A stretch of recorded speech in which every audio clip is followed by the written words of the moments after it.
But here in Grenada, that is not something that we are accustomed to. We're not accustomed to having regular murders and this sort of stick-up thing taking place and all sort of thing.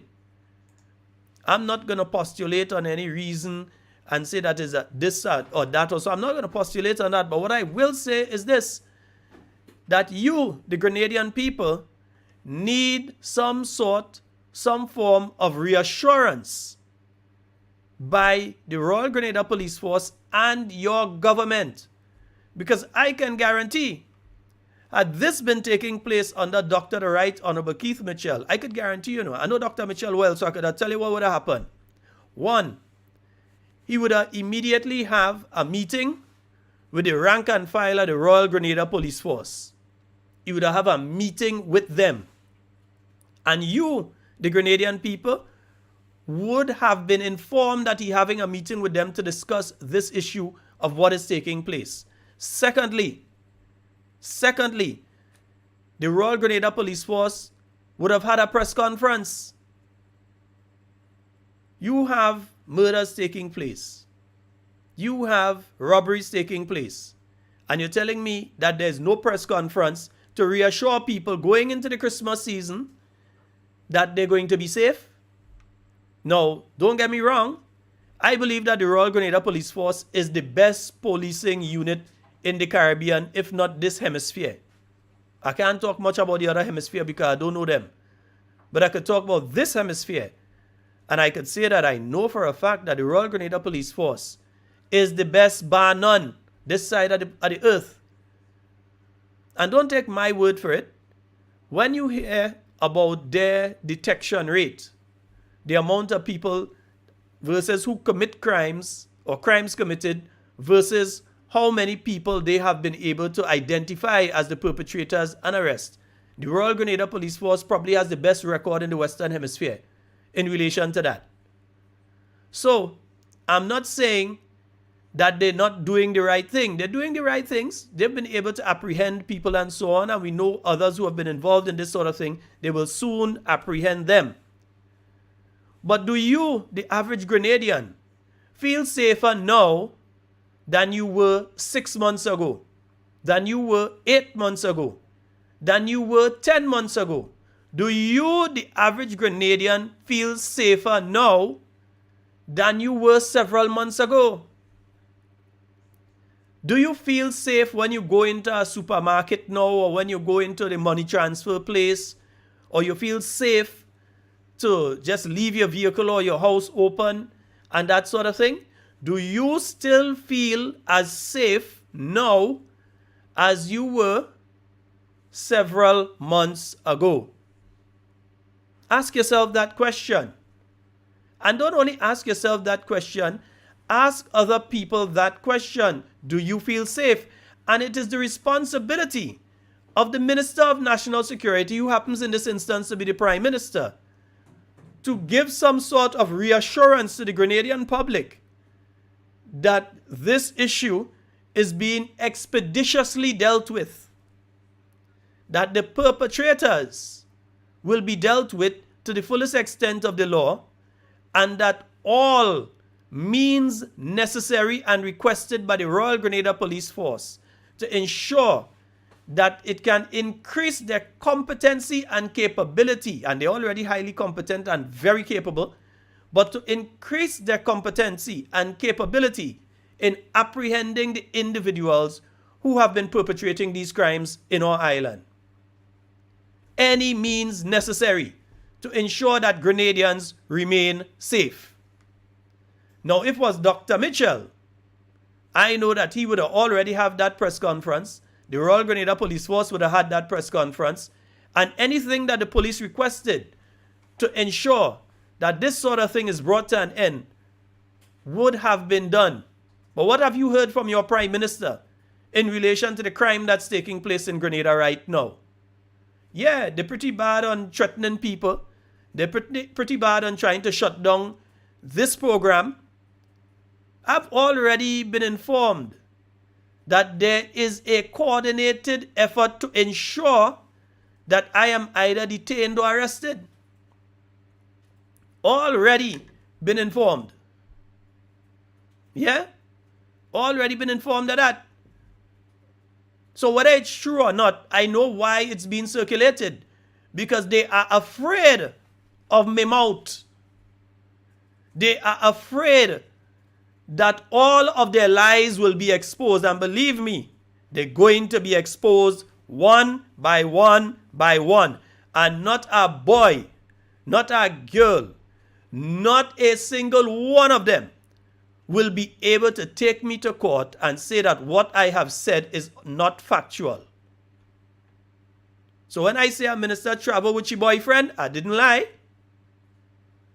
When the government of Grenada put out the release, they tell you 6 people go. My sources have now told me it is 10 people that gone on that trip. So it's not 6. 10 people gone on that trip to Egypt. Who gone as advisor and who gone as this and who gone as that. The government of Grenada release saying a particular individual went as a representative of the Grenada Solid Waste Management Authorities on the board for the Grenada Solid Waste Management Authority. I'm seeing another document, and I won't reveal my source yet, but I'm seeing another document that's saying that the said individual is an advisor. And then it's 16 people in total because you have 6 that have attended virtually. In other words, 6 people did not leave Grenada and go. They attended via the internet. But outside of them, 10 people went. But the government of Grenada issued a release that only named 6. Why? Why? What are you trying to hide? What could you possibly be trying to hide that you don't want to come out and say that? Yeah? So now you have the attacking and saying, well, okay, the guy is qualified. Okay, and I'll come back to law and order. But if he's qualified, no problem.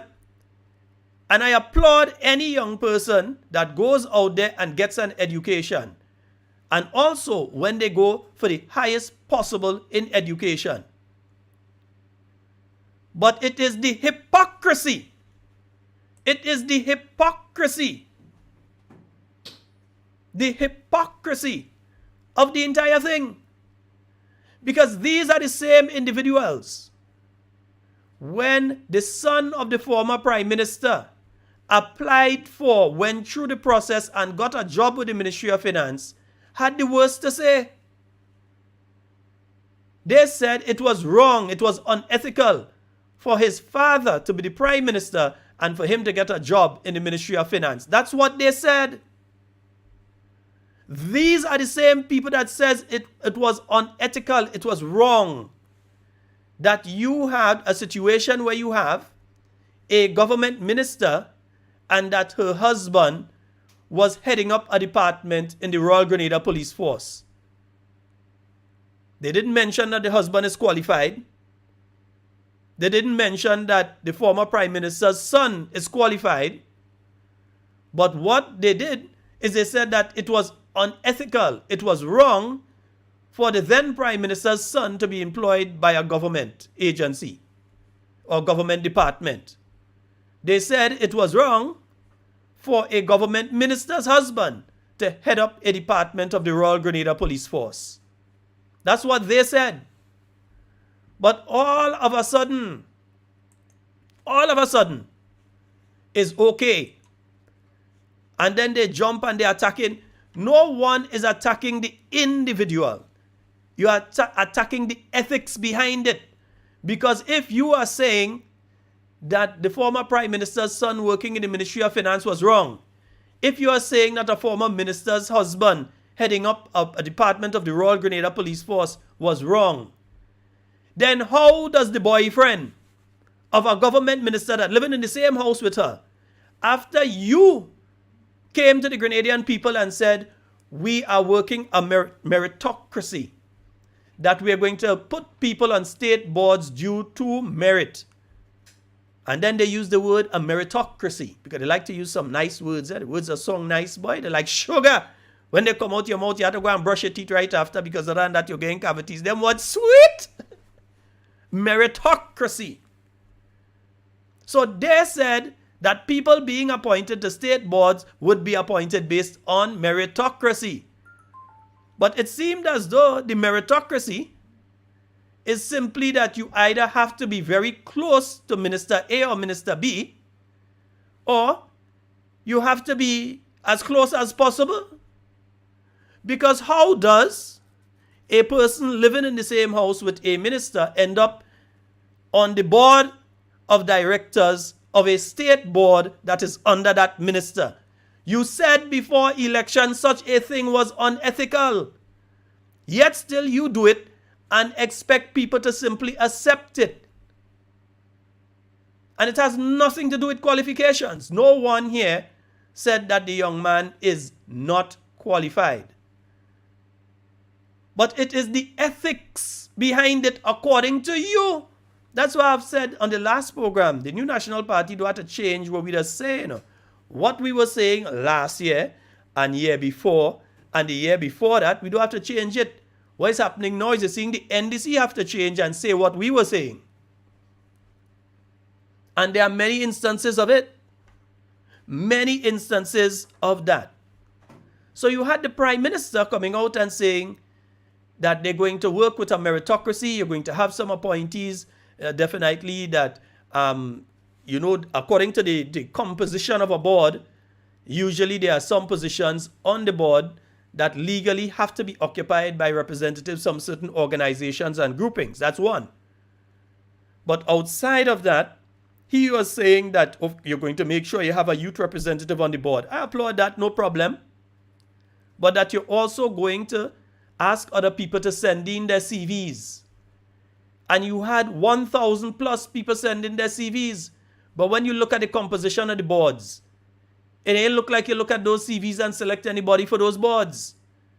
Because it's basically a reproduction of the NDC executive. You have the PRO of the NDC on about 2 or 3 boards. I think he's even heading up one. You have the former candidate in St. Andrew Southwest there, Mr. Sylvester Corliss. I think he's in about 2 or 3 as well. So you see, instead of them saying meritocracy and you're going to take people who are competent and capable and have applied and they've gone through a process, and so they just simply looked at the NDC executive and said, well, we go take you go on that board, and you go on that board, and you go on that board. And this is something that they said was wrong. And that's why I said the NNP doesn't have to change what the NNP has been saying before. What the NNP said before and what the NNP says now remains constant. It remains constant. But those of you who a few months ago, when you was a lot safer because you didn't hear nobody sticking up no place and robbing, you didn't hear people getting killed left, right, and center, you didn't hear that kind of thing taking place. You felt a lot safer, innit? You felt a lot safer. Your money could have stretched further just a few months ago. Just a few months ago. And I sure in June you was feeling a lot safer. I saw in June your money could have spread a lot more. Somebody very close to me went with $50 today. $50 by the time they buy cornflakes and they buy about 4 other items. $50 gone. It gone. They can't stretch it. So you felt a lot safer. Your spending power was a lot more just a few months ago. Has your Prime Minister addressed you all in relation to it? Has the Royal Grenada Police Force come out and said to you all, this is our Yuletide plan? In fact, do we have a commissioner of police? Because I ain't find out hearing about that. Do we even have a commissioner of police right now? What is the circumstance with the Royal Grenada Police Force? I'm hearing that there were many changes at the top level, and so we know that various activists of the National Democratic Congress were pushing to get rid of certain people in the Royal Grenada Police Force and to have their friends or people who they found to be more amenable or more in line with their thinking, and so in certain powerful positions within the Royal Grenada Police Force. We know that was being said by various activists about, One of the nastiest attacks I've ever seen on the Royal Grenada Police Force took place by a local publication in the first few months of this year. Nearly every week you were seeing the hierarchy of the Royal Grenada Police Force being plastered on their documentation, saying all sorts of nasty things and giving the impression that these were the people that were doing it. So if you didn't read properly, you would think that these were the people that were doing those crimes. So don't come and try to tell me that they're qualified when before qualification didn't matter, but proximity to the seat of power is what mattered. When before you were saying that if somebody is a family member of a government minister, then they shouldn't be involved in certain things. A government minister's son should not be given the opportunity to work in a ministry. Don't matter how qualified they are, or their daughter, no matter how qualified they are, should not be given an opportunity to go and work. That is wrong. That's what you said. You said that is wrong. But you have come in and done the same thing. So they can call whoever they want, whatever names. That's their business. The bottom line is this. The bottom line is this. That Grenadians now need reassurances in relation to the issue of law and order. They need to hear the Minister of National Security say to the Grenadian people, and not just say it, but make sure that it is done, that any and all means requested by the Royal Grenada Police Force to ensure that these very un-Grenadian behaviors are nipped in the bud is done as soon as possible. But when you have people feeling disaffected within the Royal Grenada Police Force, when you have a large segment of police officers saying, well, they're ready to grab the pension and go home. They're young still enough, but they've made the required amount of time within the Royal Grenada Police Force. They want to take early retirement, grab what they could grab and go. When you have that sort of thing happening, yeah, you expect them to work at optimal capacity, but yet still they have been producing, they have been doing what they have to do. And let me applaud once again, I've done it earlier, but let me applaud once again the men and women of the Royal Grenada Police Force. And it's time for us to drop that royal thing too. Time for us to just have the Grenada Police Force or the Grenada Constabulary, whatever you want to call it. Time for us to drop this royal thing. That's just my view. Just my view. Time to get rid of this royal thing. Right? I'm hearing that Commissioner Martin has been sent on vacation leave. Not that he went there, that he was sent on vacation leave. And Mr. Mackenzie is acting as Commissioner of Police. Well, Mr. Mackenzie, I think it is due time that the Grenadian people hear from you. I know that you're competent, I know that you're capable. And I believe it is time that the Grenadian people hear from you. It is time that we hear of a meeting between the Grenadian business community and the Commissioner of Police and the hierarchy of the Royal Grenada Police Force. That we hear of a meeting taking place between the two sides to work out ways in which they can help make those businesses safer, especially heading into the Christmas season. Not just that you sit down up on the fort and you put together a plan, but speak to the people who actually working and who actually running the businesses. That is what needs to take place right now. You need to have the Grenadian people feeling safe and being safe. They need to be reassured. I remember a number of years ago, there was a spate of murders. Spontaneous stuff, not a coordinated something as you have in other countries, but spontaneous stuff. And Dr. the Right Honorable Keith Mitchell made sure that he did a national address on the issue of law and order.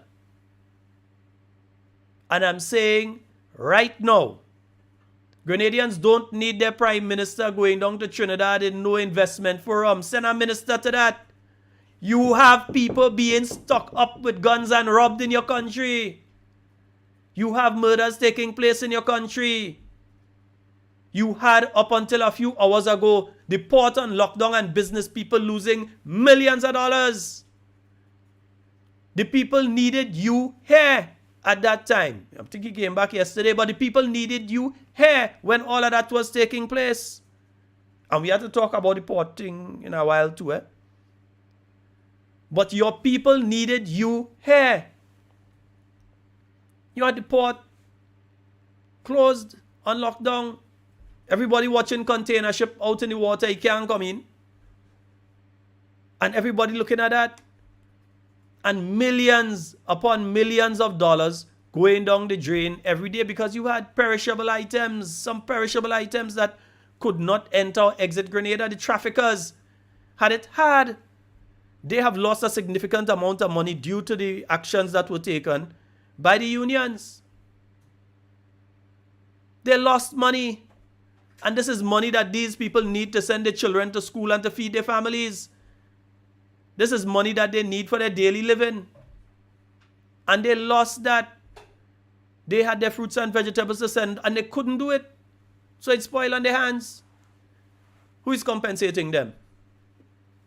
Has anybody spoken to them and decided, well, look, we're going to work along this way with you all and we're going to try to get compensation or we're going to put this package in place to assist you all? No, but they got investment forum in Trinidad. You don't go to investment, you send somebody to that. You have a minister of trade, you send he.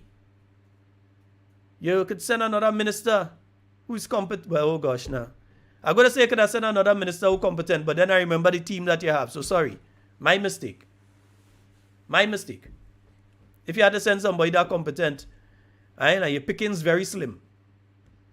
Very, very, very, very slim. Folks, we're going to open the phone lines, not now. We're going to open the phone lines in about 30 to 45 minutes from now. We're going to open the phone lines. But I thought it important for us to start tonight on the issue of law and order. Because it seems as though things getting out of hand. Only tonight, I have received information that the news that is going around is false. That's what I've received. I've received information saying the news that's going around about a robbery taking place tonight, or robberies taking place tonight, is false. But it just lends to show the atmosphere that we're in right now that people immediately believe it. It just lends to the atmosphere that we are in right now. It says how the mindset of the average Grenadian is not settled right now. So if someone comes out and says somebody robbed a place, they believe it. Because we are not settled. You have people now afraid to open late. You have situations where bus drivers are going through right now, where when they're dropping off people in the night, fellas looking to grab the money bag and run.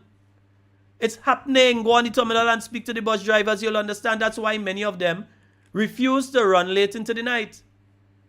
So you have people being left stranded in different locations. You have the people for the West Coast having to fight, 200-300 of them fighting up to try and get on a bus. Sometimes bus from other areas have to come and make a trip to go up on the West Coast because the West Coast drivers decide, well, they're not risking it to go up there in the night. And so and it's not an easy thing to drive from St. Patrick, come down to town several times a day. I was drive from Grand Anse to town sometime and that's tiring for me, especially when it's hot sun. So I could imagine for a bus driver that has to drive and stop and drive and stop and drive and stop between St. Patrick and town and then town to St. Patrick more than once for the day. So I could understand that sometimes they're tired and they go in early. But what is being done to address that problem? What is being done to deal with that issue? The issue of the people in St. John who can't get home after they finish work. 6 o'clock you're finishing work and you can't reach home. You have to go and flag ride by Keep Left. The people on the East Coast, similar problems. And again, I'm not upset with the bus drivers because the bus drivers have they have to fellas pulling knife on you and grabbing your money bag and run. So you're trying to help people in the night, and it's have people fighting against you and looking to take your life in the night. Want to put knife and cutlass on you. So what is being done to make the drivers feel safer? To make the drivers, the bus drivers who are going up the West Coast, the bus drivers who are going up the East Coast, what is being done to make them feel safer? But you got an investment for them. That is what you have to be focusing on, the issues that are currently affecting Grenadians, and especially some of these issues that seem to be quickly developing into trends that are taking place in our country. And they will come out now, you know. Not that I say they will come out now and do like it's something that's going on and do all the time. They will come out now and say, yeah, the Prime Minister will be addressing in relation to the issue of law and order, and then they will see somebody running with a camera and tape him some way, talking about the issue of law and order all of a sudden. It has to be addressed. Grenadians do not feel safe. And that is very un-Grenadian. Very un-Grenadian. So we need to hear from the Minister of National Security, and we need to hear from Mr. Mackenzie, who is our acting Commissioner of Police. We need to be hearing from both of them. We want to know what is going on. All right? We want to know what is the plan. Christmas is coming. Businessmen right now had to be waiting whole week to get a container off the port to go and stock up the place for the Christmas. But now they're still frightened because you're stocking up and so, but are you safe? So they're frightened right now. You're not hearing any interaction with the business community to say, well, listen, we want to speak with you all so that we can put it together a plan that would work properly for you all. You're not hearing that. Yeah? All you're hearing is about who from Poland and that kind of thing. You could talk about who from Ukraine. It's one public service. Everybody will be made permanent. Nobody going home. Take Susu in you. I don't believe in superstition. Something wrong with the transformation. From the 10 boys drink the water. Strange thing happening in Grenada. 3 houses born in Victoria. 2 born in St. David soon after. David and Dustin and his brother. We had suicide and murder. Who tell them drink the water? The transformation water. From the time they drink the water, like they put a spell on Grenada. They wrong to drink the water. The transformation water. From the time they drink the water, they start to reverse Grenada. Mathematic, Carico, Grenada, and it's that. Juve Manina hold my head and ball. PM player jump and play my wall. Let me say a special good night to Miss Anne-Marie Grant out there in New York. When I listen to the AG, know that you're locked in. Crazy. If you don't support the agenda, they treat you like fish out of water. Who tell them drink the water? The transformation water. From the time they drink the water, like they put a spell on Grenada. They wrong to drink the water. The transformation water. And you know, yeah, pensions have been paid $44.1 million to share between 500 plus people. Do they feel safe to go and collect the money and move about and do what they have to do? They really feel safe? Knowing it's a gunman moving about and doing all kind of thing right now? Hey, Carl Jones, good night to you, brother. Right? Yeah. Teresa Collymore, a good night to you again. Right? Nice. Yeah, I'm seeing you all there. Kate! Yeah, it's important. Yeah, yes, Kati, it's important to know who is going to compensate the struggling traffickers. Because remember, many of them, they had to spend money to get these goods, which are perishable items, to send down to Trinidad, to get the sale and so to get the items in Trinidad to get back up. These items have now spoiled. Who helping them out? These people losing money. And some of them, they make just basically enough money to put back into the business. Now, how are they going to be making that money? Who helping them? But you got an investment for them in Trinidad. Yeah. They drink the water, they start to reverse Grenada. If you sit at the report in Grenville, what does work and bump like a square wheel? Tell these malaks cannot understand. How come me don't get a position? Philip is chairman and Nawasa. Glenn is ambassador. ambassador to Cuba. Get to it the new House Speaker. They should make you Facebook minister. Who tell them drink the water? The transformation water. From the time they drink the water, like they put a spell on Grenada. They rank to drink the water. So as I was saying a little while ago, pensions have been paid. And again, I would like to congratulate both the National Democratic Congress and the new National Party in ensuring that pensions were paid. And you go hear some of them start to cuss. What do you mean? NNP? NNP didn't pay it? Of course NNP didn't pay it. NNP not in power now. So who in power now, whether it was NNP or NDC, had to pay it? Because a lot of people, they hear the campaign thing, oh, NNP wouldn't pay it, NDC would pay it. No, NNP would have paid.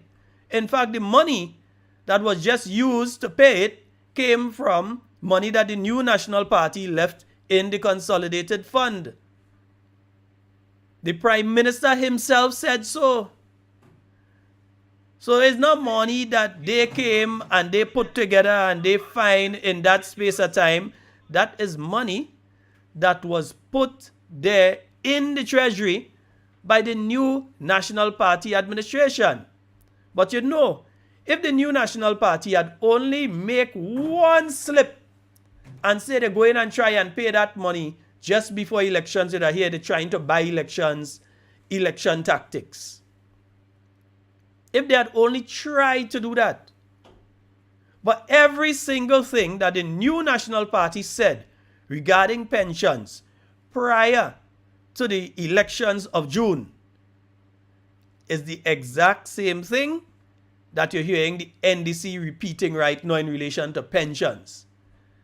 That the present 1958 pension scheme is unsustainable. When the NNP was saying that before, certain people were saying, nah, they're just saying that they could pay the pension and pay the pension. Yes, you could pay the retroactive payments and so, but are you able on a monthly basis now with a non-contributory? In other words, you have people that are collecting a pension but did not pay money into a pension fund similar to what the NIS is. With the NIS, you pay money. The NIS takes all the money together and they take that, they put it into a fund. And then they would invest that. They may buy bonds and so on and treasury bills. They do different things with that money. They may buy up treasury bills from not only Grenada, different countries as well. And different countries would buy Grenada's treasury bills, right? They would invest in different things, not only in Grenada, but regionally, internationally.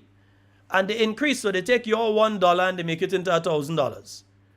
And then they use out of that $1,000 now for if you are sick, that you could get a benefit. They use out of that $1,000 now for if somebody else gets sick and that person don't have the amount of contributions up there yet to, they make sure they help that person too. And when come time for you to get a pension, that you could receive your pension that you have to get from the National Insurance Scheme. Because during the revolution, and they talk a lot about the revolution, they talk a lot about it, but they don't understand it. And they don't even try to research why some of what was done was done. The revolution realized that, look, 1958, you didn't even have a 500 people good working with the government of Grenada. Not even a 500. How much schools you had, so how much teachers you had? You had just a few police. You didn't have thousands of police. Just a few police that you had. Right? And within the government service, you had a few people. So in 1958, before independence, you didn't have much people in the public service. So a non-contributory pension could have and did work for that period of time. Because you're only speaking about 500 people or 400 people or so. But now, in 2022, you're speaking thousands of people. I don't know the exact amount. Could be as much as 6,000 that you're speaking about who are employed by the government of Grenada. That when these people retire, then you have to find money to pay a pension to these people. And they are not contributing to a pension fund that you could then take and reinvest and say, we're going to take that money and pay the set who are to get pensions now. And then by the time we invest some more money, we get more money coming back. And you have that revolving scheme with money coming in and you're investing. So you have two sources of money. Investments and your interest on different things that you put different places, as well as the money coming in from the people who are putting money into the national insurance scheme like system. So that is what the New National Party was saying. So what the NNP is saying on the 17th of November 2022 is the same thing they were saying on the 17th of November 2021, is the same thing they were saying on the 17th of November 2020, is the same thing they were saying for the last few years. That the present pension system is unsustainable and that the unions need to come and sit and speak with the government as to the way forward. But you had political influence by NDC activists and people who were supposed to be representing the different people in the unions but had political axe to grind that decide that, hey, if all your union leaders go in that meeting, we voting all you out. So some union leaders never went to a meeting. I think the police and prisons, I think they went to the meeting to discuss the way forward with pension with the former administration. But the other unions say, no, pension is a constitutional right. And because it is a constitutional right, we having no discussion on it. Pay us with pension, pay us with gratuity. We don't care what happens afterwards, just pay us. So I'm glad to see that 500 plus people have received their pension or their retroactive payments right now. The question is, with all the people in the service right now, if everyone who is of a pensionable age within the service right now decide that is it again out, or even if half of them who have already reached the threshold to leave the service, take early retirement and leave the service, and have to receive monies from the government of Grenada, the government of Grenada cannot pay it. They cannot pay it. Because this 44.1 million is just some of the money that has to be paid. This is the living, you ain't talking about the people that gone and the children and grandchildren that to apply and get money and thing right now. You ain't talking about the fact that there's 75 million in this wrongs and then you have another wrongs to go and that kind of thing. And then you have the monthly payments that are going to be added on to the salaries, because you pay pensions around the same time you pay salaries, and usually pension come first and then salaries from the government of Grenada. But they don't want you to know these sort of things. So you know what they do? They continue to report this page. They continue to report this page and try to get the page taken down because they are afraid of you knowing the truth. If what I'm saying has no facts in it, they don't worry, because sooner or later people will know. If what I am saying doesn't make sense, then sooner or later people will know. So I congratulate both the New National Party and the NDC for ensuring that the pensions that were constitutionally due to those 500 plus people were paid. The NNP, for number one, not contesting the court case, the initial court case, to put this in train. And also for ensuring that the fiscal management that took place under the New National Party left an economy that was in such a proper state that they had enough money to not only pay the pension, but to go back and take $1 million and say, well, teachers, remember, they take that, government, they take that from all, so we gain all of that back too. That the NNP left the treasury in such a healthy position that they are able to do what they have to do right now. And they say government is a continuum. Well, government is continuing. So I congratulate both the New National Party and the NDC. This isn't an achievement of just the NDC administration. The train started a long time ago. So I would like to congratulate the NNP for making sure that all that money that's in people's account right now, that money was there so that they could get it. So nobody couldn't come in and say they meet an empty treasury and they had to pay pension and they can't pay pension because the treasury empty. They meet a treasury with money. So they can't say that they came and they meet an empty treasury. All right? Nice. We're going to take a short break. You promise one public service. Everybody will be made permanent. Nobody going home. Take Susu in you. I don't believe in superstition. Something wrong with the transformation. From the 10 boys drink the water. Strange thing happening in Grenada. 3 houses born in Victoria. 2 born in St. David soon after. David and Nani brother. We had suicide and murder. I think Smolax might have to redo that song, because right now, the amount of different things he had to add into that. Yeah, that transformation water getting out of hand right now, boy. I know, like the sprinkle of water somewhere, and he had to do a rewrite on that tune, boy. You had to add some small acts. You had to add some verse on it,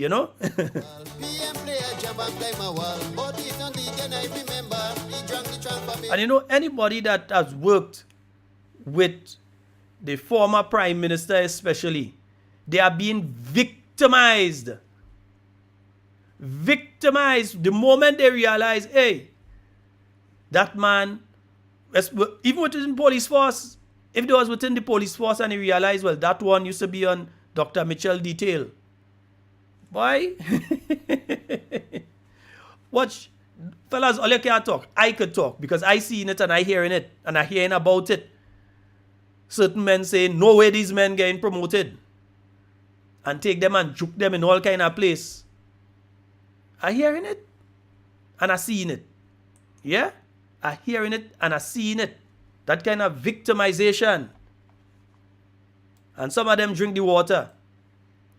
So they calling all over and we'd like to congratulate the NDC, but be honest and congratulate the new National Party too. Where do you think they're getting money to pay it? Is the NNP they getting money from the pay?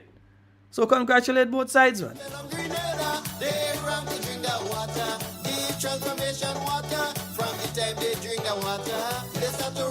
Betty James, Gil Williams, Wolfgang, Marilyn, Leslie, Teresa Landon. I'm saying a special good night to all of you. Betty James, yeah, seeing you all. Vintris, I'm seeing you as well. Brenda, Devon, me boy. Yes, and Rodney out there in Brooklyn. Good night to you. Keisha, good night to you as well. I have to check over on the YouTube, and I ain't find a check on the YouTube yet to see who is over there. And yes, Wilma is there, Paul is there, Errol is there, Bernadette is there, Clement. Yeah, good night to you, and I hope everything is going all well and good with you all tonight. Cannot understand how come me don't get a position. Philip is chairman and Nawasa. Glenn is ambassador to Cuba. Get to it the new house speaker. They should make you Facebook minister. Who tell them drink the water? When they're speaking about the issue of the pension, you need to know where the issue of the pension came from. Because see, they want to give the impression that the new National Party was just wicked and they don't want to pay the pension. It was the new National Party that started the ball rolling for it to end up to where it is right now. It is the new National Party that paid out millions of dollars to the first set of pensioners. Just a couple years ago, I'm trying to remember the exact figure right now, and I don't want to call a figure and it's not the right thing. But it's a couple $1 million that was paid out to several individuals. So the ball was started then. And the match continues with a new batsman. So when they're talking about, yes, pension is paid and they want to congratulate, congratulate properly. Make sure you congratulate everybody involved in ensuring that this came to fruition right now and this happened. Yeah?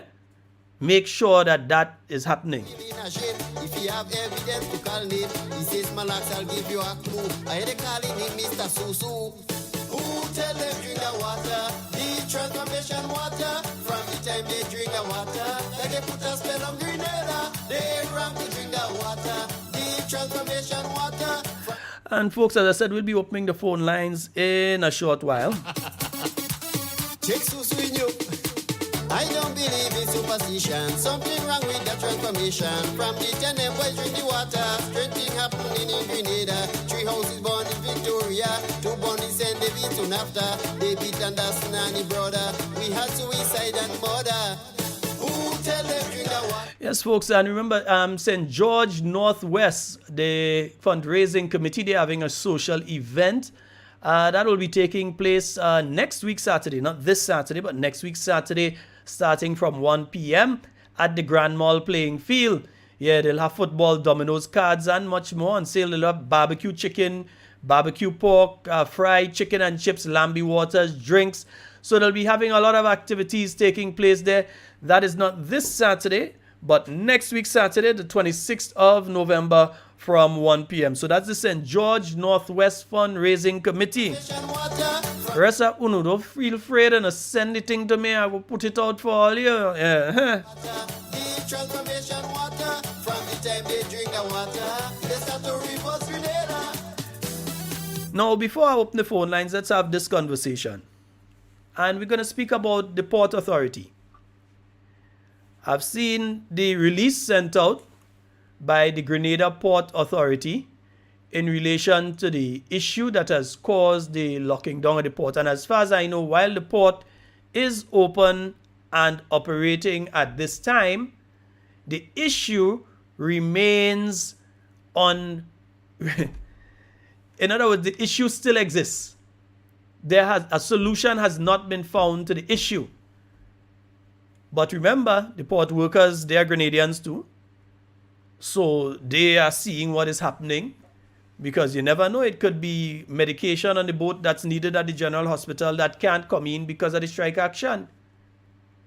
But you know, the people who used to be praising these very same union leaders and embracing them, the people who used to talk at them like that was the best thing since sliced bread was invented and knife started to cut it.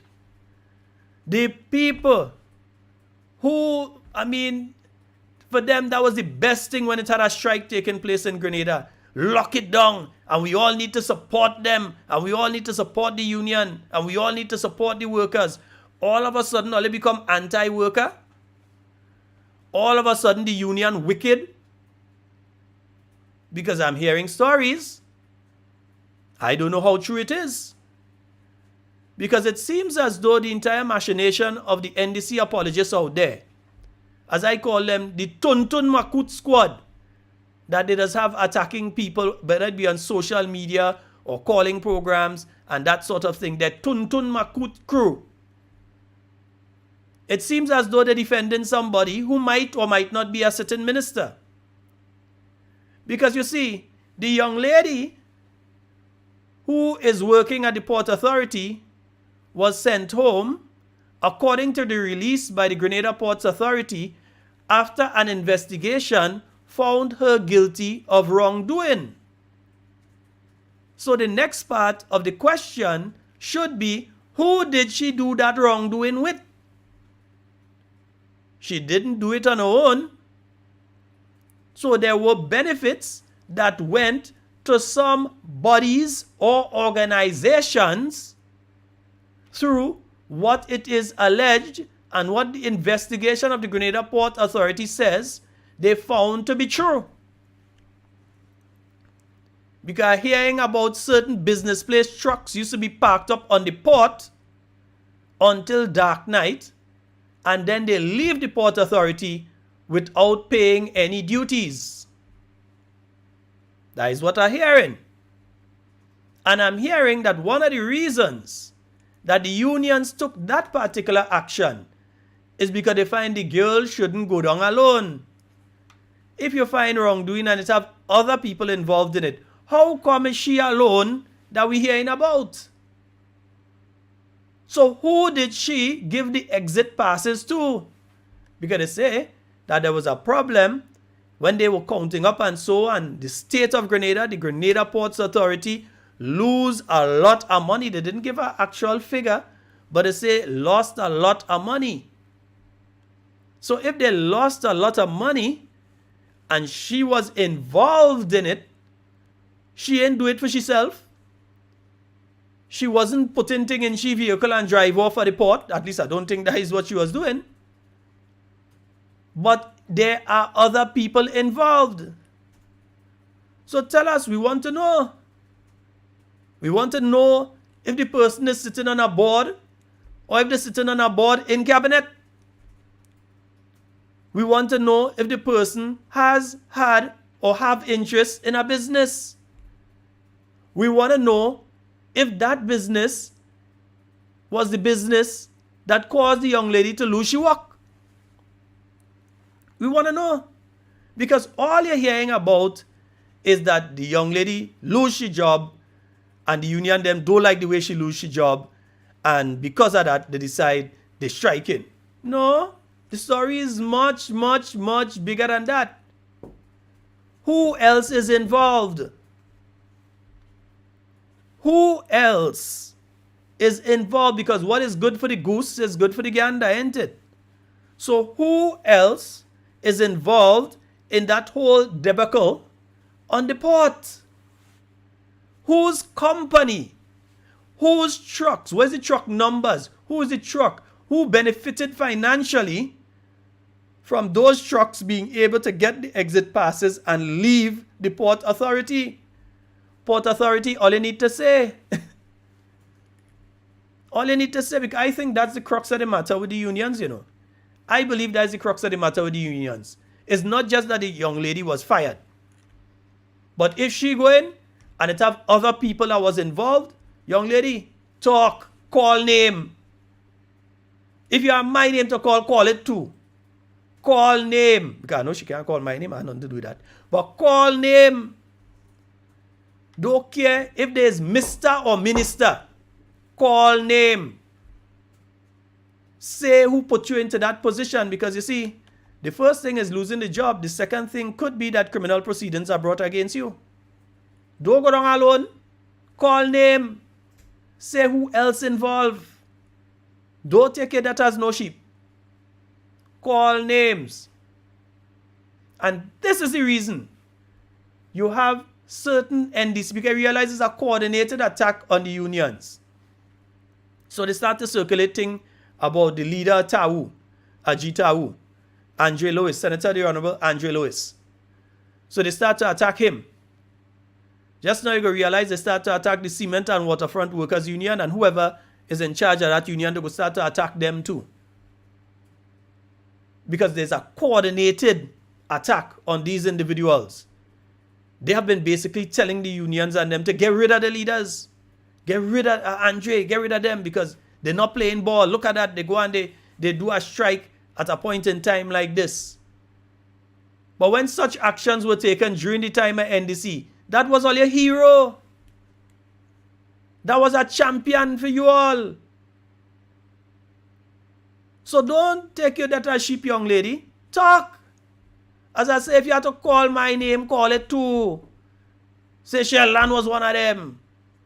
I let you take Ivan and he go and he full it up and come off too. He.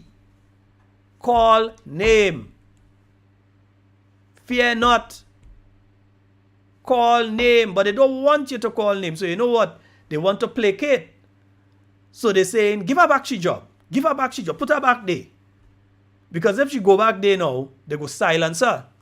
And she wouldn't say who else is involved in this thing. So they're saying, leave her. You know, put her back. Leave her inside there.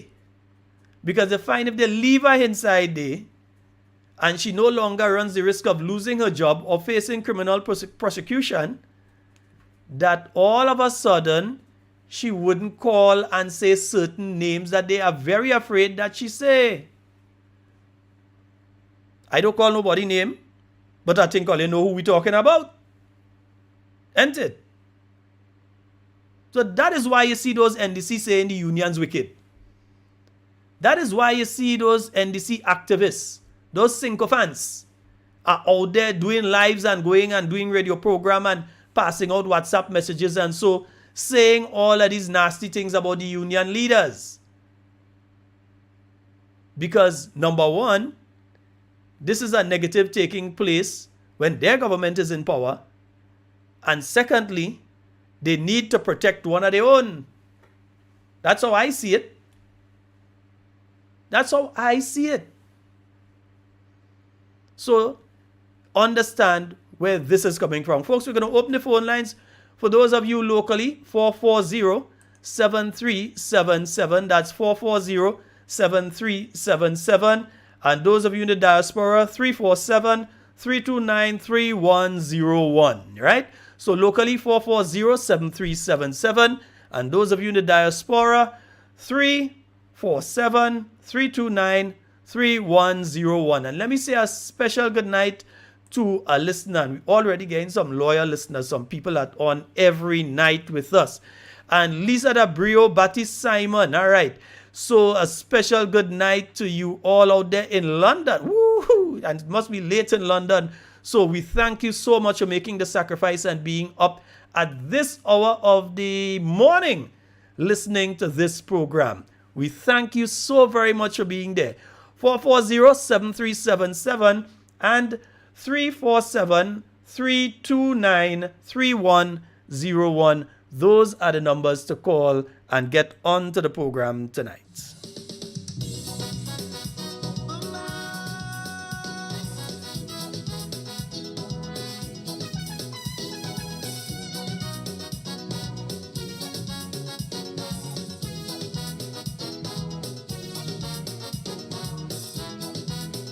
And folks, remember to like the page and share the program.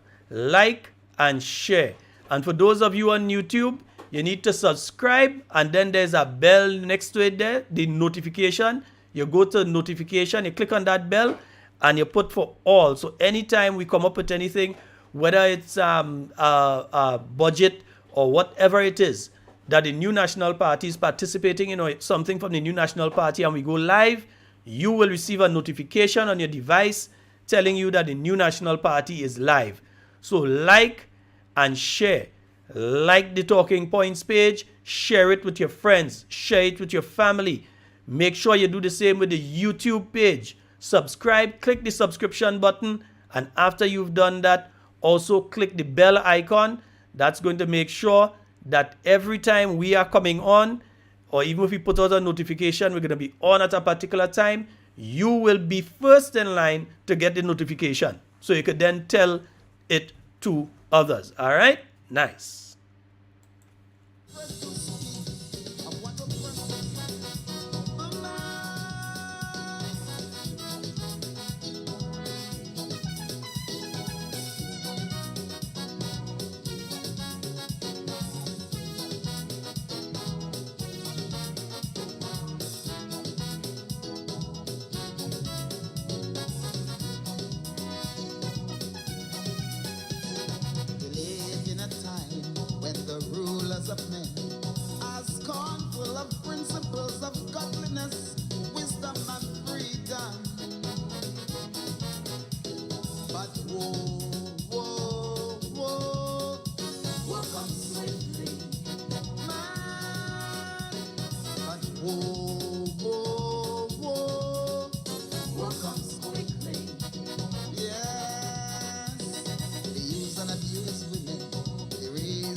Outside of the traffickers and so who have, those are the people that they had some big losses because you imagine you saw up your different things that you was going to send down Trinidad that you spend hundreds or thousands for. Now that has spoiled, that gone. Yeah? That gone. Who is compensating? Are they going to saying, well, okay, and they're going to take the ideas because believe me, in the same way you're listening to this program, all of these people who like to say all the negative things about the New National Party, and so they're listening to, so we're giving them ideas because it's one Grenada. So we're giving them ideas too. Use these ideas. Go through the cess, call in all of these traffickers and help them. Give them a grant. Not a loan. Give them a grant under the cess. Because if government ministers could go for $3 million from GDP, then the traffickers supposed to be able to get a couple $1,000 out of cess as a grant. I'm saying it again. If government ministers could go for a couple million out of the Grenada Development Bank, then the traffickers should be able to go to CES. Yeah? The COVID economic support program that they have there over the stadium. The traffickers should be able to go over there and get a grant. Don't tell me again them no loan and you go loan them. Some of them may want to loan. They didn't want to tap themselves in that. With a 1% interest to pay back and 2%. No. Give them a grant. Help them out. Whether you want to do it through the GDB or you want to do it through CES. But help out those traffickers because they lose serious money and they're going to put them in a negative balance going forward. So help them out. They need it. But instead, government ministers, something about government ministers looking for a couple $1 million out of the GDB. A government minister looking for a couple $1 million through the GDB. For whatever reason, I don't know. I didn't see the application. But that's not what the GDB is for. That is not what the GDB is for. The GDB is to assist people. You're telling me that you can't find money under the Grenada Development Bank. Some people going to get money under there, to go for a scholarship, to go for education, for themselves or their children. They ain't getting through. But you're telling me a minister must get a couple $1 million under the GDB to go and sort out their business? Nah, man, something got to be wrong with that. So what the credit unions and the bank and thing they for? No, that can't be right. People are the children looking for scholarship, looking to get money because they get a scholarship, but they have to get some money still on top of that because there's only 50% or whatever, so they have to find money. And they're going to the GDB and the GDB can't help. They don't have money. But you want to take millions of dollars? Come on, man. All you have to be joking. All you have to be seriously joking.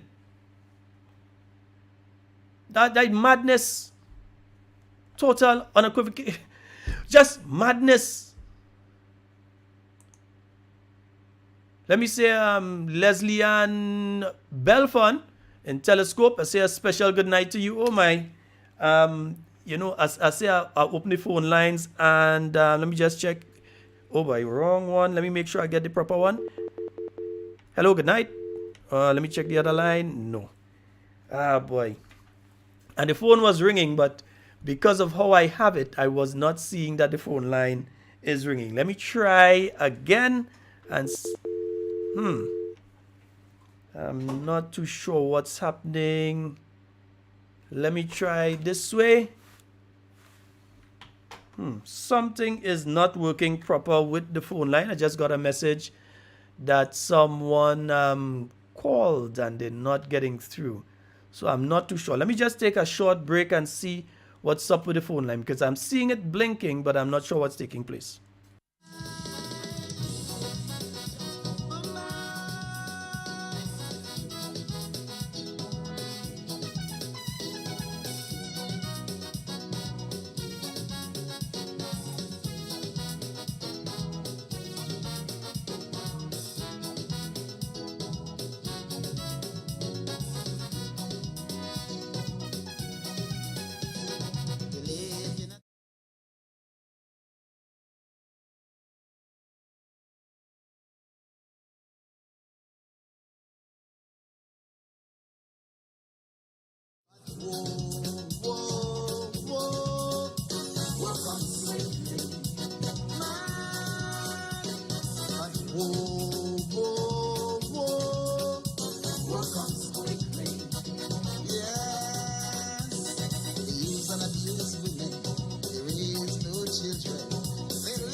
All right, folks, I think we've sorted out the phone line issue. I think we've got it working properly now.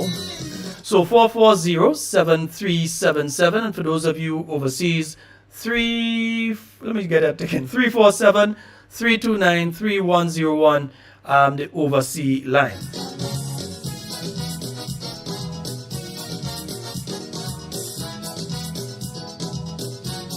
And you know, as I mentioned the Royal Grenada Police Force, I remember on the new National Party coming into office back in 2013, they made sure the police had a transportation issue, made sure they got transportation for the police officers, made sure you got vehicles for the police officers, and so they had problems with the uniform.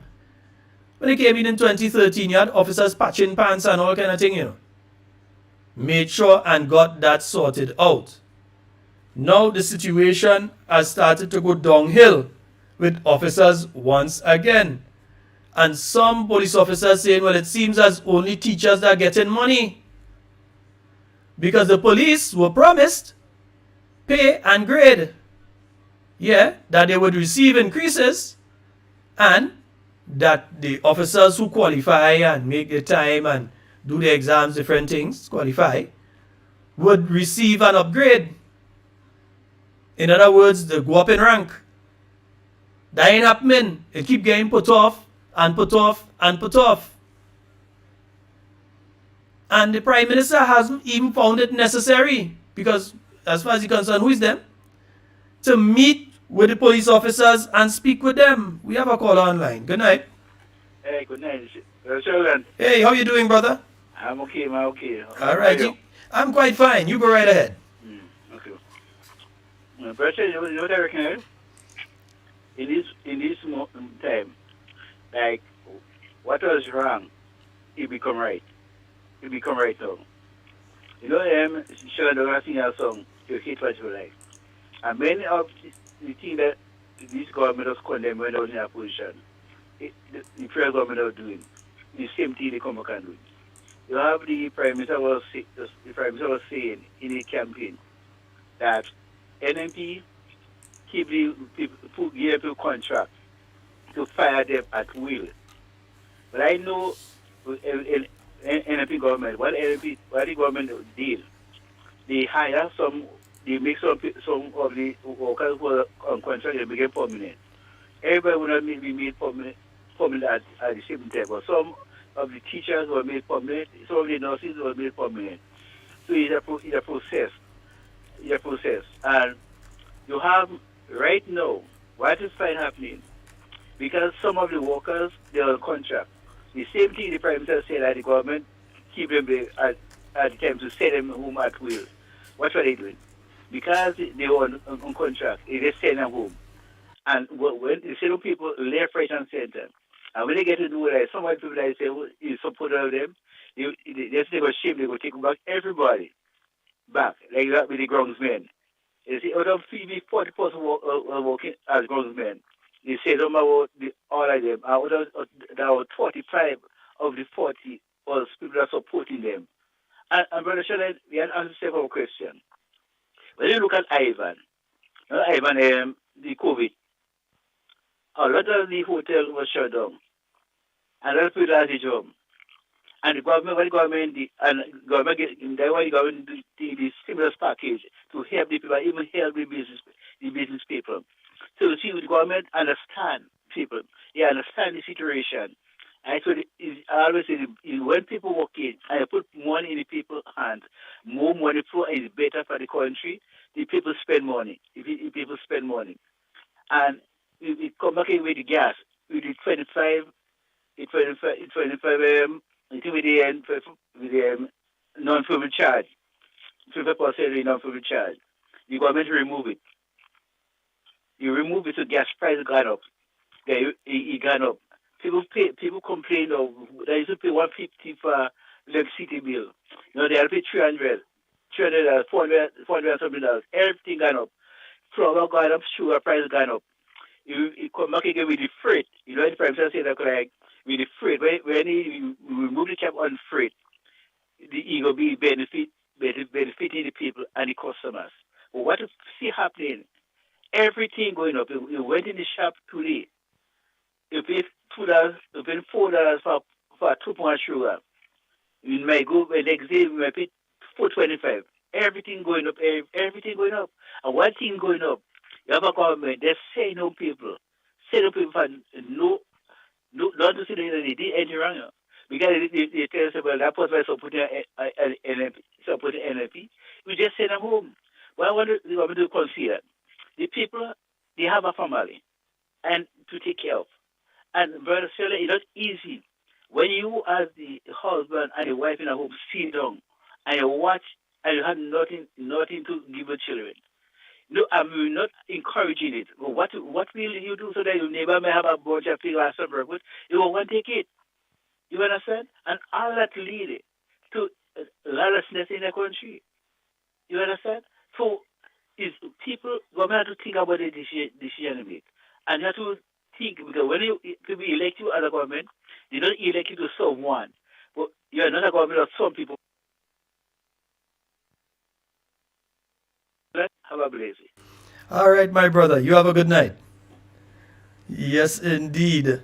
All right, folks. 440-7377. That's 440-7377. That's the number for you to call and get on to the inside. Also, for those of you outside of Grenada, 347-329-3101 is the number for you to call. Nice? Mm-hmm.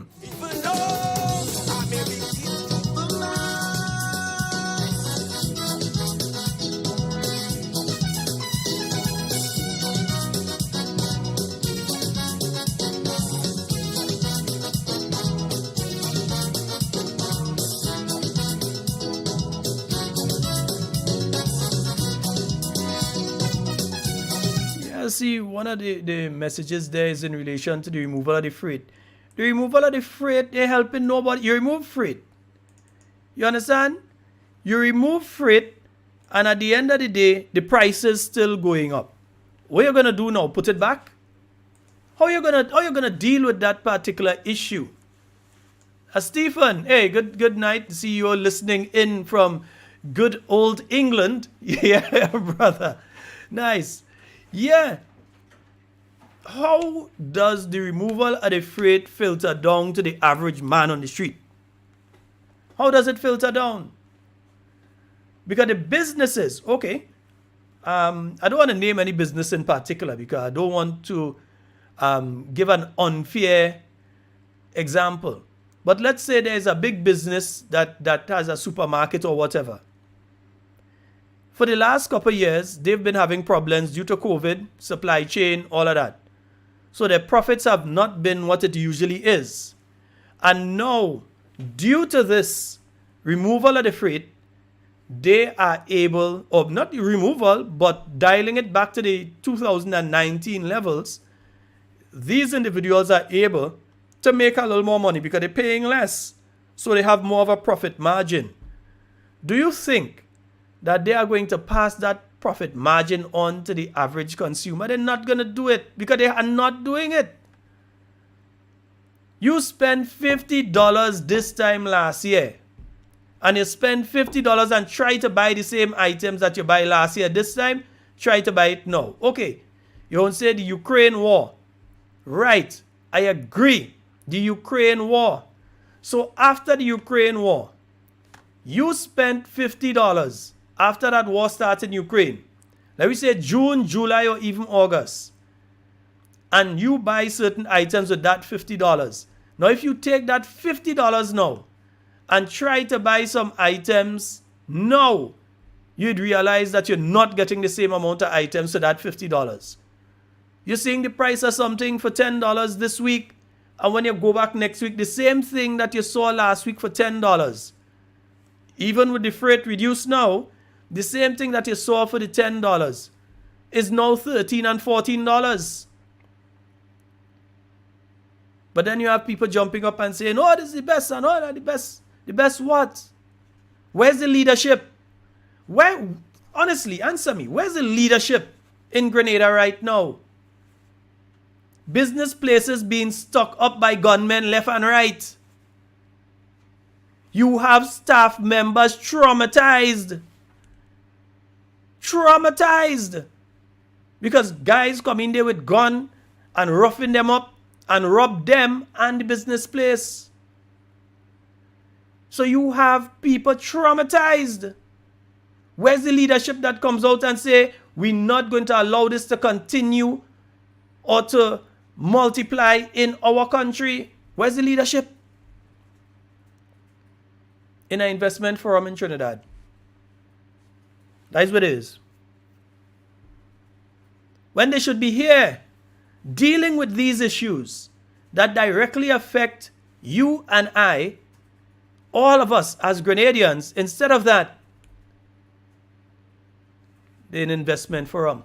Investment forum important to go to. We have a minister of trade for.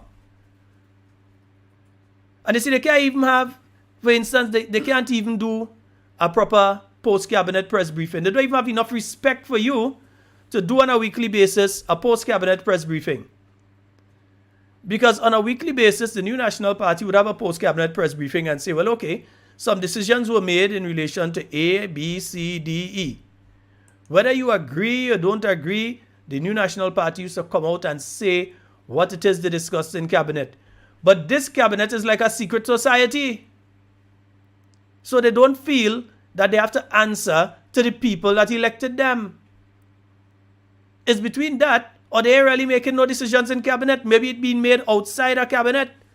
So they can't have a post-cabinet press briefing because the decision's probably not being made in cabinet. Absolute nonsense. And they even went as far as to ask some of the media persons, and the media persons kick out against it because they were asking the media persons to submit your questions beforehand. You could imagine Dr. Mitchell saying, we're going and have post-cabinet press briefing, but submit your questions beforehand. The media fraternity would have been up in arms. Or that you're not going to speak to the Grenadian people unless you have some. Who tell you that you know what the Grenadian people want to hear? Places getting robbed. Young ladies and young men working in these places as security and cashiers and so getting traumatized.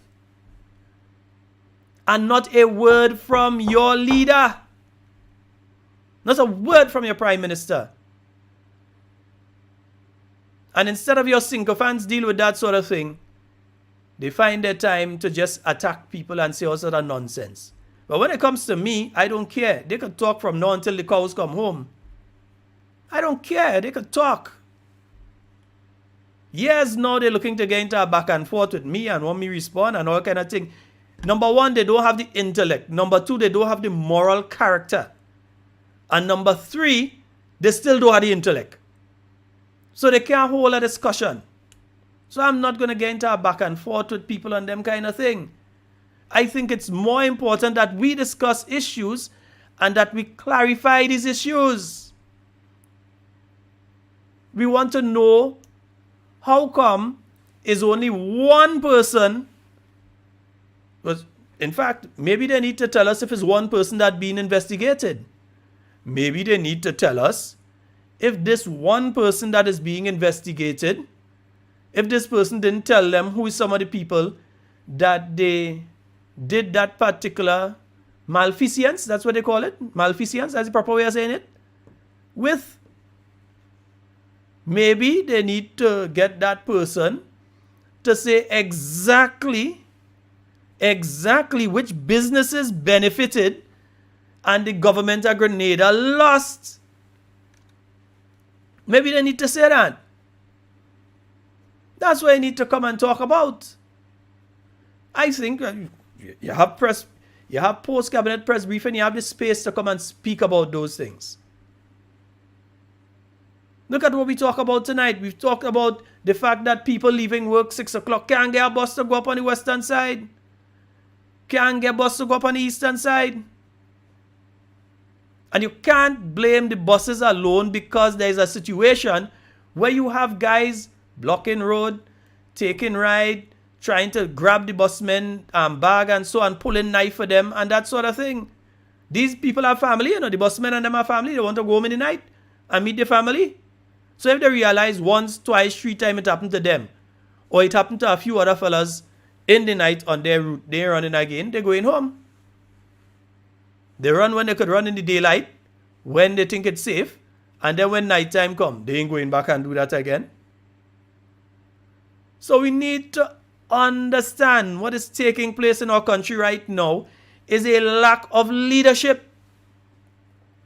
If we did not have a lack of leadership, you would have seen your Prime Minister out front dealing with the Port Authority issue. You'd have seen him out front, and you'd have seen his team with him, working together to ensure that that port issue is resolved. Because you know who is affected again? Not just the business people, you know. When the business people are affected, it trickles down.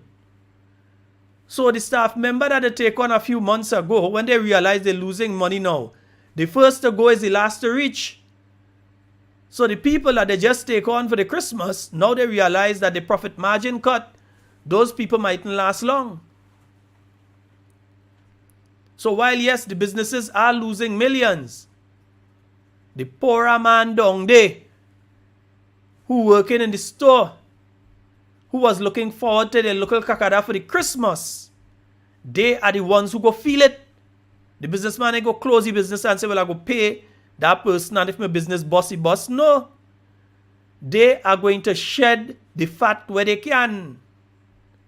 They're going to shed the weight where they can. And if it means that they have to send home people, they're going to send home people.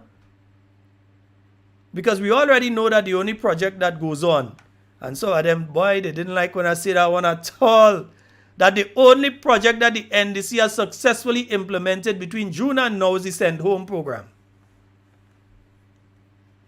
The Send Home. Christmas about to come, you tell me, two fortnight for Christmas. And some people, not even Christmas, does study with that, you know. Does try to patch up little school book, school bag, thing for the new term. Some of them use it for the Christmas time to enjoy a little time with their friends and family. Some make sure that at least they have light for the Christmas. And you're hearing people complaining about these things. Because when it comes to the light bill, you hear people complaining. Left, right, and center, you hear people complaining that what they were paying a few months ago is not that they pay now. That he gone right up. He higher than Mount St. Catherine. He have more length than the Crater Lake in Granitang. And people crying out about it. They say, no, they think they get the wrong bill. That bill can't be mine. They're checking the name on it. They're making sure that the wrong house, maybe somebody have my name and they drop it here. That can't be my own for my house. That's the wrong one. They're checking. And these are some of the realities of what people are going through. And when they're looking for leadership right now, when the business community, they had to put out a press release yesterday when they realized there's no leadership taking place in relation to the issue of what was taking place on the port. And businesses were losing hundreds of thousands a day, millions in total lost to the country. Vessels saying, well, instead of offloading now, we're going to have to go to another country and come back in a few days. One was saying they're coming back in a few weeks if they couldn't offload. And you had that situation taking place and you was not hearing from your government. Instead, what you were hearing were the sycophants of the political party that forms the government, cussing the unions, cussing them. Oh, they're wicked. And they're against the transformation agenda. Some of them remind me of the stories I hear during the revolution. If some of these people could have locked up people and call them counter, they'd have do it. Right now, Richmond Hill would have full and they might have reopened Hopeville. They'd have put a lot of them up in what they used to call it, Bishop's College. They'd have put a lot of them up there. Because that is the mentality of these individuals. We large and we in charge. So you go in Karaku and you see somebody was wearing a green t-shirt. Sometimes the t-shirt wasn't even an NNP t-shirt and they just had on a green t-shirt and it was around an NNP rally. That do it for you. You're gone. You're gone. Now I hear that they're thinking of taking back the apartments that some of the people get up there. I don't know how true that is. So I buy it, so I sell it. I am hearing that there is an intention to try and quote unquote reclaim some of the apartments that were given out in Karaku prior to the election by the former MP. That's what I'm hearing. And meanwhile, the sanitizing list down here like what? So the people who are looking forward to getting houses, who really need it, and looking forward to getting one of the houses in some of the housing projects that are around, they can't get through because all you used to be in NNP rally, all you used to be wearing green jersey, and all you had up so-and-so poster up by all your place. All you feel we don't see all you on the video. That is what Grenada come to. Like if you, the average Grenadian, no longer have constitutional rights. So you no longer have the constitutional right to support which political party you want to support. And even further, it seems as though they're looking to take away your constitutional right to even speak. Because if you speak, they want to do you like what they intend to do to me. But I ain't afraid. If you know me and you know my family and you know my history, you would know I ain't afraid. I didn't afraid them when they had 11 and we had 4. You expect me to afraid them when they had 9 and we are 6? I ain't afraid them. Take your one thumb and go. The faster the better. Because there is a serious lack of leadership in this country at this time. Whether it comes to the issue of law and order, whether it comes to the issue of the management of the economy of Grenada, whether it comes to something as simple as knowing as a minister that you can't put your boyfriend on a board that under your ministry, and still to add insult to injury, bring them with you. In the same way that you could have 6 people sit down in Grenada and join into the meeting in Egypt virtually. If you had said to him, listen, join virtually and assist, because if they're advising, they could have joined virtually. And whether the funds came from the government of Grenada or the funds came from another organization, it does not matter, because your organization had a problem when Dr. Mitchell's son was hired by the Ministry of Finance. Your organization had a problem when the Honorable Emlyn Pear's husband was heading up a department within the Royal Grenada Police Force. And in both instances, both individuals are qualified and competent. You all had a problem then. But all of a sudden, the sycophants are out there. The sycophants and lackeys are out there trying to defend this. Nothing wrong with that. And instead of trying to say, hey, you do something wrong, apologize, don't do it again. Instead of doing that, they're trying to encourage more of that type of behavior. Next time, they must go Cancun for a honeymoon. That's what they must do next time. That's what they must do next time, because all you're encouraging it.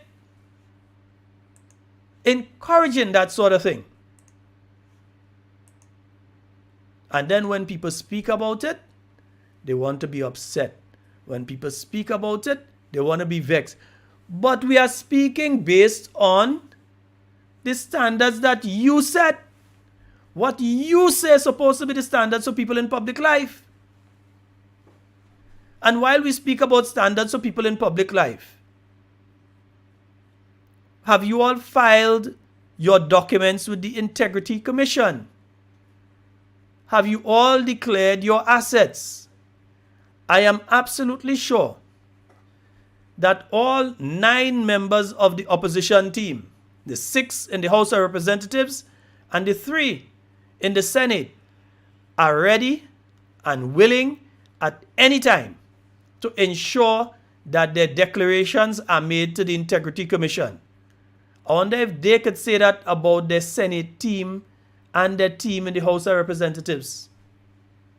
I wonder if they could say that. Oh, and remember, your advisors need to declare as well, because with the kind of high salary the advisors making there, they need to declare to the Integrity Commission as well. Right? Need to know if they owe, how much they owe, where they owe. Need to know if they have children under the age of 18. Yeah, need their bank accounts, the credit union account. We need the savings union account. All of that information. Need your husband and your wife or your wife information as well. So all of that information must be given to the Integrity Commission. But all of a sudden they're quiet in relation to those things. They want to take certain people to the Integrity Commission. But they ain't want to take themselves to the Integrity Commission. They don't have the gastrointestinal fortitude that Dr. the Right Honorable Keith Mitchell had to be able to say that here is one. I am going to be the first one to make my declaration. And I want to make it clear that I will be the first to make my declaration. And he made it in there and he made it publicly. And all of us followed suit and made sure that we declared what assets or lack thereof that we had. But this team, talking about transparency and so, have you all heard them speak about that sort of thing? Again, campaign promises. They go be better. Yeah, they go be better. They go be better off. So right now, they better off. The bank account looking nice and rosy. They better off. They add money to their salaries. And while they add money to their salaries, people bringing produce to the Grenada Marketing and National Importing Board can't get the money weeks and months now. They're bringing produce to the MNIB and they cannot get the payments. What kind of thing is that? Because it's a business people running. And they can't get their money. They're bringing the produce. Where? These are people, farmers and so on. Small producers who make little candies and different things like that. And they're getting problems to get their money from the National Importing Board. That's the kind of madness that we have taking place because there's a lack of leadership. They're starting to run to unimportant things outside of the country when important things are taking place inside the country. Where's the leadership? When you have a political party and you have these sycophants and people who align themselves with you, known supporters of yours, that's saying the most nasty and derogatory things about people out there, and you refuse to call them out on it. You refuse to set the example and come out and say, don't do that, it should not be done. We do not align with that sort of thing. And when some of your ministers go in and sit down in between such people and award such people, it says that you have given your ribbon of approval to that type of behavior. You have given your ribbon of approval to people who go on air and say, fire them. There's NNP supporters. Fire them, get rid of them. It's we time now. You have given a ribbon of approval to that, because if you have not given your ribbon of approval to it, what is the punishment? What is the punishment for your cabinet minister that has done that? There no punishment coming, because that is weak leadership. So when you see what's taking place right now and you have police officers, man, afraid to tell you one particular group of officers that say they're taking an early leave one time. Now, you wouldn't believe if I tell all. When I see all you in private, Or those of you all that have my number, call me. I go tell all you, message me. I go tell all you which set of police officers say they taking early retirement. They can't take on this thing. They taking early retirement. They going now. They say we will get your money, we take your money and we gone. We can't take on this thing. You have that taking place. You promised the nurses, you said to them, hey, you can't be on contract. That is wrong. That is illegal. That's what they said to the nurses. That being on contract is illegal. And don't worry, the audio is there, you know. Because on at least 3 to 4 occasions, the Prime Minister said that it is illegal. Keeping people on contract is illegal. And then what they do? Put the nurses on a contract. And then the Minister of Legal Affairs come and say, well, the IMF warned them. But we told you that before. And we told you that is the reason, instead of just not hiring the nurses. And you know that if you go and you bring them onto the permanent system, everybody one time, that what would happen is that you would be sanctioned because you have increased your expenditure on a monthly basis at a point in time when you're receiving assistance from various countries. So even the people who, as way back as the Paris Club after Hurricane Ivan said, well, okay, we're going to reduce your payments because of what happened with Hurricane Ivan, or we're going to reduce your payments because of what took place with COVID, or we're going to reduce your payments because of what's taking place with the Ukrainian war. They'll say, well, we're reducing the amount of money you have to pay back to us that you owe as a country, but hey, it is you increasing your expenditure. You want to spend in frolic. You giving away money left, right, and center. We said that to them on several occasions. They said, no, they're just saying that. And now look, you have to stand up in Parliament and admit that The Right Honorable Keith Mitchell was correct. That what the New National Party, when Honorable Gregory Bowen, as Minister of Finance, was saying that, and you all saying that he's lying, they're just wicked, they don't want to hire people. You all create a whole ministry. How much people in it permanent? Not legally, because there's a certain process to create a new ministry that you all have not followed. But you all create a whole ministry. And you put a set of people working. In fact, they say one minute is a ministry, next minute is a task force. I kind of confused. Because I don't know if it's a ministry or if it's a task force or what it is. All they're saying is boots on the ground. So I know, because I hear different people getting vexed because certain man walking and taking over the project and saying, and yeah, they ain't too comfortable with that.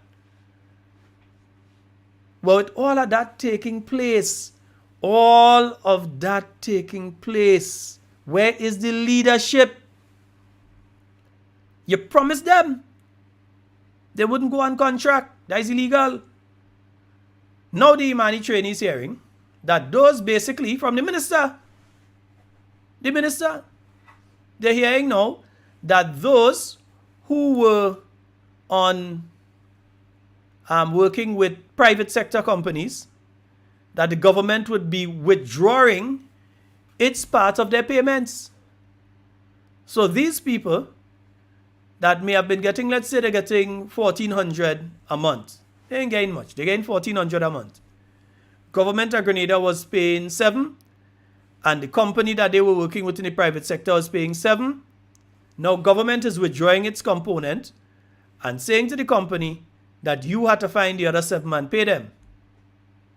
Now how that was working out is you may have been able to hire 2, but now you have to tell 1 go home and keep 1. So you understand what's going on? It means some of them going home.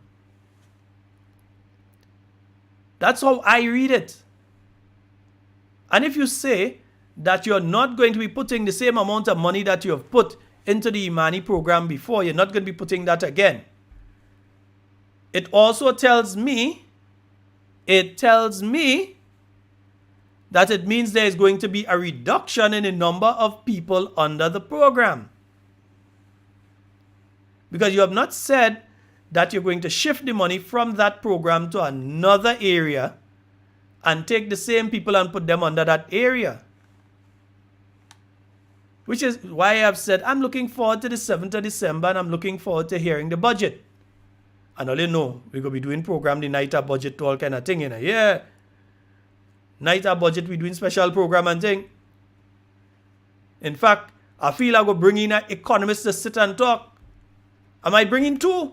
In fact, I feel I bring in two economists. We go have one in studio with us, and if we can't get another one to come in studio with us, we bring them in virtually. But we go have a discussion in relation to the budget on budget night, right after the budget.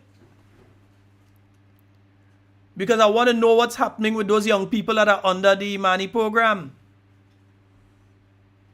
I want to know what's happening with the regularization of the people in the health sector that was promised. And now you see the chat in the back. Meanwhile, NNP do have to change what it was saying.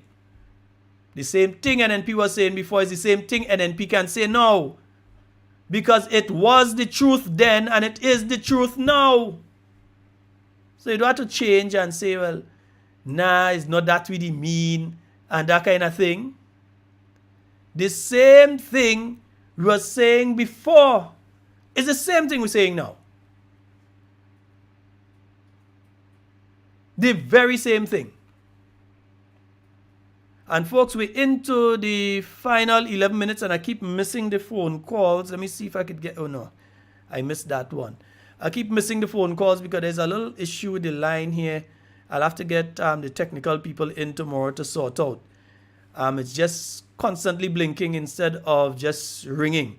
So I'll have to get that sorted out tomorrow. So at least we can have on Monday, when we have the program on Monday. I will be doing a rebroadcast at 10 a.m. You could tune into the Talking Points page. And so we'll be doing a rebroadcast of tonight's program at 10 a.m. All right? And then it is online. Remember, you can subscribe to the Talking Points page on YouTube. You subscribe. You click on subscribe on YouTube. Then you look for the bell icon at the side, the little bell. You click on the bell. And it goes say for all or some. Click on all so that you could get all the notifications when we're on. The same thing with the Talking Points page. Remember to like it and then share it. And not only that, the program itself, tonight's program, share it because they don't want this information out there. And when we get bad, we're doing it online right now and they're getting crazy. So what are they going to do when we go on radio? They're getting mad right now and we only online. We're not on a radio station. So when we go on a radio station, they will get crazy. So folks, remember to like and share. Like and share this, the page. Like and share the programs. Share it. Let other people see it. Let them hear the real facts. Let them hear the proper talking points. Because they can't defend what's going on now. The lack of leadership that's taking place in Grenada right now, they can't defend that. You hearing that sitting government ministers going in police station and want to rags up police because they arrest one of the supporters? Police officers, you know. Ministers go in and rags up police officers. I hear of 2 instances of that. That a minister, 2 different ministers, go in police station and ragsing up officers because one of their supporters was arrested. Where is the leadership that calls in such behavior and say, hey, we're not tolerating that in this organization or we're not tolerating that within my cabinet, that you apologize or you leave? Were you afraid? Where's the strong leadership at a point in time like this when Grenadians do not feel as safe now as they were even just a month ago? You feel as safe as you was a month ago? You feel safe when you're going in the money changing places or any of the places that you know have significant amounts of money? Or you're looking around to make sure, boy, I ain't too sure, I want to make sure. You feel safe? Do you feel safe? That is the problem that we have right now. Those are some of the problems that we're having right now. No leadership. Nobody's coming out to make you feel safe. Nobody is telling you things like, for instance, listen, if your electricity bill is too high, here are some things to do. Unplug the phone chargers and the tablet chargers and so on. Take them out. Even if it is $5 to $10 it take off of your bill on a monthly basis, it's going to take it out. Unplug the phone chargers when you're not using them. Don't leave them plugged in overnight and that sort of thing. If you're using transformers, try to get a transformer that to the size of what you need it for. Some people using the big transformer just to run one little thing. And that is adding on. That is adding on to your electricity bill on a monthly basis, $100 or $2, $200. That is adding on by doing that. Some of you using refrigerators. I don't know people that use refrigerators on 110 with a transformer. All of that is what have your bill high. Yeah? Change your light bulbs in your place to energy saving instead of the old ones that just burn a lot of electricity. So simple things like that. They ain't coming out and tell you that. I will tell you that. I'll tell you those are some of the ways that you could get your electricity bill down a bit by taking some measures like that. They ain't telling you them kind of thing. They ain't telling you to stay safe. They wouldn't tell you to make sure that you check your surroundings, that you make sure that your doors are properly closed and so on. That if you're running a business place, you shouldn't allow people to come in wearing masks or hats. That they should expose their face before they enter the business place. If they believe they have the flu or something, no problem. Still take off the hat and expose your face before you enter. All those kind of things. They ain't telling you that. Lack of leadership in this country. There is a serious lack of leadership in our country. Leadership is not about you looking nice and people like you and you're taking populist decisions. The present leader has taken no decision thus far that could be seen as a firm leader's decision. It's only decisions that, oh, this one go make that set of people like me and that one go make that set of people like me. That kind of thing is all that has been taking place. So as we close off the program tonight, okay, quickly running out of time, I want to once again congratulate the National Democratic Congress and the new National Party for ensuring that the pensions got paid. I want to ensure that I make sure and thank both the NDC for continuing what the new National Party had started and made sure that the pension has been paid. And while they may want to give you the impression that it was all them, it was the new National Party didn't contest the case. It was the new National Party that made sure the money was there to be paid. It was the new National Party that put all of the systems in place. All they had to do when they come in is find out who some of the people are and verify that these people qualify and so on. And I'm so sorry for some of the people because a lot of people voted for the pension. A lot of people went and they put the X thinking that they're going to get it. A lot of people thought that they would get the pensions and they didn't get it. They can't get it because they gave the impression to some people was outside of the public service that they're getting in that pension too. But there's a public service pension that they're within the Constitution of Grenada. And also there's an act back to 1958 that deals with that you may have to amend the act. So there's all of that taking place. That is what is taking place. Amisha, good night to you. Yes, that is exactly what's happening, Amisha. Yes, so you have all of that taking place. You have a lot of people that people bamboozle them and tell them, hey, you're getting pension, you'll get pension. Just vote for them, you'll get a pension. And now those people realize, wait, 500 and something people get, but my name now, I don't want none to get, I can't get. So you know what they start to do now? They start to do now what they should have done before. They start to talk now about putting a new system in place now that will deal with the people from the statutory bodies and other and government institutions that are not benefiting from the 1958 Act to put something in place to help them. Apparently, they never heard of the NIS. And apparently, they never heard of what the New National Party was doing by topping up some of these people in the NIS up to 70% of their final salary. Because I think it used to be 55% before. And the New National Party decided to top it up to 70%. They want you to know that. That is why they keep reporting this page to try and get rid of it. That is why they would come in the comment section and try. I didn't even see it because the people in the comment section here deal with whoever it was saying whatever. I didn't even get to see what it is the person say.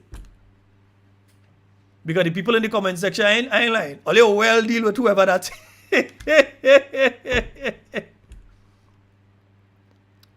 And plus I have some moderators, they ain't easy. So they're making sure and deal with the scene. So if all you think all you will come here and derail the program, number one, I hardly read the comments. I read in and between. Right? I do read the comments, but in and between. And I ain't have one moderator, you know. I have a few. So if all you feel all you come and all you put all your comments inside there, and all you go derail us, all you well lie. Folks, that's all the time we have for tonight. It's been wonderful being here with you. And you know what? I want to play a song for you all as I heading out from here. Because a lot of these people, they hate what they like. It's been wonderful being with you this week, the first week of Talking Points. My name is Sheldon Scott, and whatever you say and whatever you do, do it safe and secure. We want to be speaking to and with you and not about you. We'll be back on Monday from 8 p.m. with Talking Points once again. Don't worry, they can't shut down the page and they can't get rid of me. God alone could do that. Have a wonderful weekend. Poor man can't walk the road in peace. Every man out there know his wife meat sweet. All of a sudden the table turn just so. No more papuntan, no hats a boy to roll. He have girl everywhere and had no time for you. Now you're calling him dog, say he good for nothing. See you to him mother complaining. To the pastor you're running. Now you're balling just like a kite woman. You hate what you like. Hey, you hate what you like. See you, you hate what you like. Do so, never like so. You hate what you like. We are balling for it. Hey. Do so, never like so.